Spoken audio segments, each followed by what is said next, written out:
Antero Greco e Silvio Luiz. Que figuraças, né?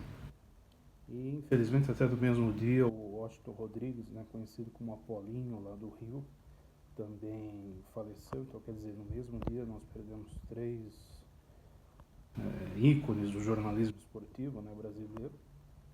Mas eu queria especificamente falar do Antero e do Silvio porque eles fizeram parte da minha vida, né, como apreciador do esporte, né, do jornalismo esportivo, que eu sempre tive vontade de trabalhar com isso, né, de falar de esporte. Então, o Antero é daquelas pessoas que é como se ela estivesse com você na sua casa, né? Então, assistir o Sport Center com um amigão, com o Antero, era realmente uma coisa muito gostosa, muito agradável, né? Antigamente a gente só tinha a opção de ir para a cama com o Jô Soares, né? Você via o Jô Soares, né, na madrugada e tal. Não tinha outra opção assim, né, nos outros canais. E aí nos anos 2000, quando começou o Sport Center, né, com o Paulo Soares, o Amigão e o Antero, aí abriu, né, uma nova possibilidade, né, da gente se informar sobre o esporte, mas de uma forma leve, descontraída, que é o que a gente quer e é o que tem que ser pautado, ainda mais no final de noite, né? Não há necessidade de você fazer uma coisa, né, muito rebuscada. Não, tem que ter uma coisa, né, que possa informar, entreter de uma forma, né, gostosa, agradável, que você vá para a cama, que você vá dormir feliz, né, tranquilo, relaxado. E eu acho que eles conseguiram fazer isso, né, de uma maneira espetacular, excepcional. Eu lamento muito, eu fico muito triste, né, que devido à pandemia ah, acabou a dupla acabou não continuando, né, a apresentar o programa e depois infelizmente tanto o Paulo Soares, o Avião, quanto o Antero acabaram tendo problemas de saúde, né, que infelizmente acabaram aí levando o Antero, né. E eu fiquei feliz de, né, na despedida do Antero, ter podido ver o amigão Paulo Soares na ESPN, né, ver ele falando, lógico, muito emocionado, mas foi bom vê-lo, né, assim, bem. É, a gente torce para que ele, né, possa retornar ao trabalho, né, a gente sente falta dele, né, na ESPN. Lógico que a gente gostaria que os dois tivessem voltado e pudessem apresentar juntos, né? Mas com certeza o Antero, de onde ele estiver, vai estar sempre junto com o amigão Paulo Soares, né? E eu tive a felicidade da minha mãe, como trabalhava no Hospital Sírio-Libanês, ela trabalhava no setor de atendimento e uma das pessoas que ela viu, né, e assim conhecidas e comentou comigo, foi justamente o Antero, né? Então ela falou que ele era como, né, como eu já sabia, daquele jeito lá da televisão, né, muito assim, brincalhão, espontâneo, né? Então eu fiquei feliz que ela me deu esse relato que era o que eu imaginava que fosse mesmo, né? E só lamento de não ter podido conhecer ele pessoalmente, né? Assim como não conheço pessoalmente o amigão Paulo Soares. Mas a gente, né, se sente como se fossem amigos deles mesmos, né? Pela forma como eles conduziam o programa, que eles tratavam o fã de esporte, né? Então, realmente eu sinto falta, né? Era uma coisa bacana, agradável, né? Você poder no final de noite, né, assistir o programa, ver os dois, dar risada deles, né? Naqueles momentos que estão até hoje no YouTube, né? Que são coisas espontâneas, né? Genuínas, por isso que a gente dá risada, né? Porque o amigão ficava geralmente, né, vendido, né, sem ação, e o Antero também aproveitava para dar uma cutucada no sentido de provocar justamente o riso do amigão, porque quando o amigão caía na gargalhada era difícil para ele conseguir, né, retomar o fio da meada que ele estava falando. E o Antero também, né, de uma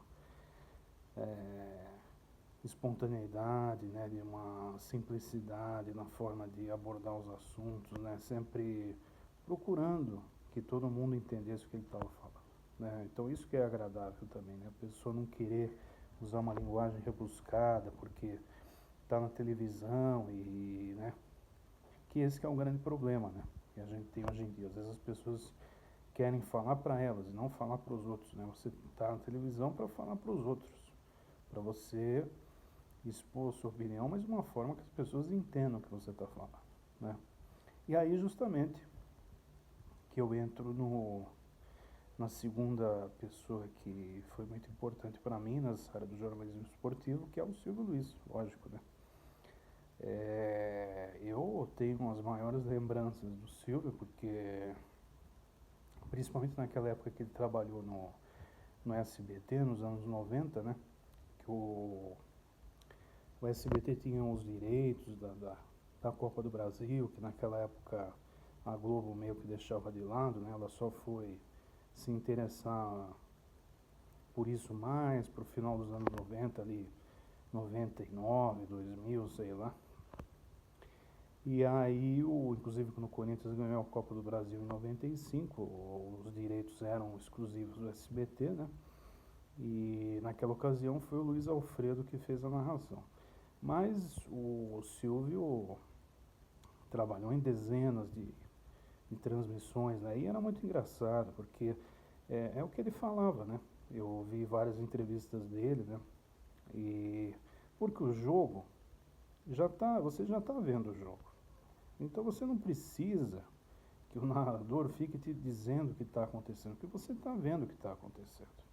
O narrador ele precisa procurar os detalhes e fazer com que o repórter também procure esses detalhes. Por isso que ele falava na hora do gol, o que é que só você viu, né?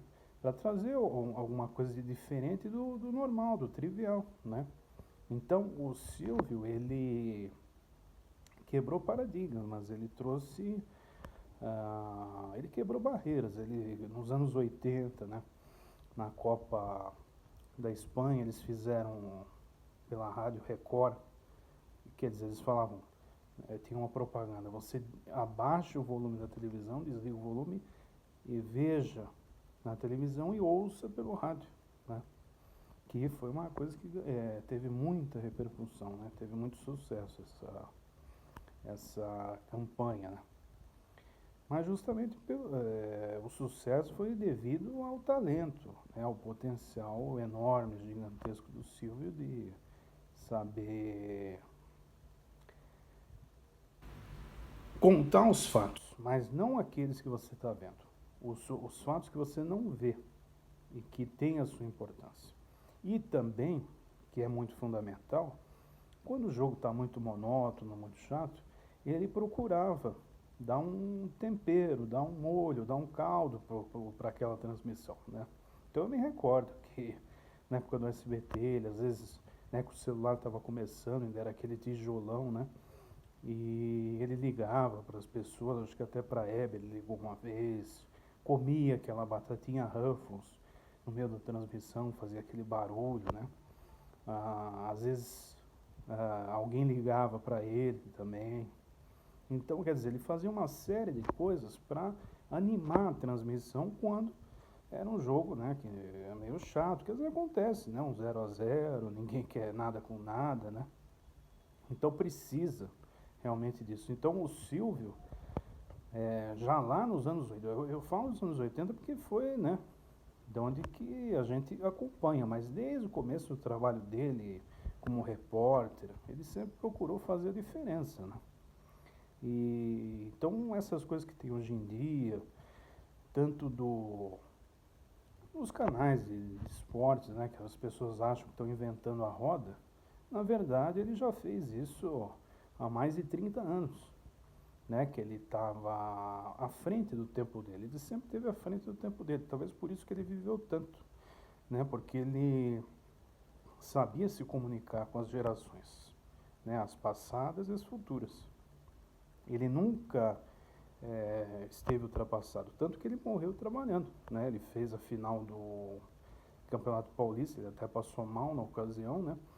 Ele fazia acho que pelo Play Plus da Record, com o Bola e o Carioca, né? E muito gostoso, porque justamente o Bola e o Carioca são do humor, o Silvio também tem essa veia, né, cômica e aí, quer dizer, é muito gostoso, né? Você poder acompanhar. Então, para mim, que cresci vendo o trabalho do Silvio e sempre acho que, lógico, a gente respeita o Luciano do Vale, o Galvão, né?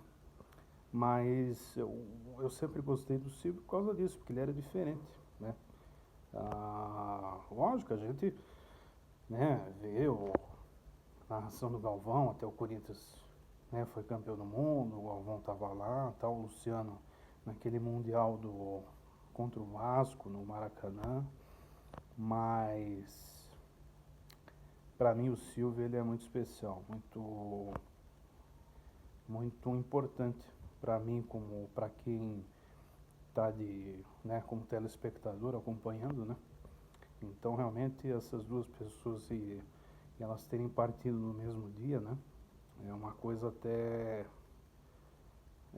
por isso que a vida, né? Tem esses mistérios, essas coincidências, né? Porque duas pessoas do quilate, do tamanho, né?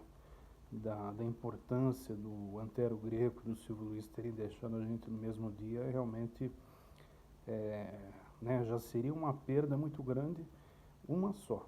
Mas no mesmo dia você perder os dois é realmente uma coisa assim muito difícil, ainda mais porque não só o jornalismo esportivo, mas o jornalismo em geral, né, tá tão difícil, né, de acompanhar, né, por diversas razões. Então, quando você perde referências, né, pessoas que você admira, que, que você acredita, que você confia nelas, né, é muito difícil. Então, eu realmente lamentei muito, né, e toda a força para os familiares, né, e um abraço muito especial pro amigão Paulo Soares, né, que a gente torce para que ele possa retornar ao trabalho na ESPN, que a gente também sente muita falta dele.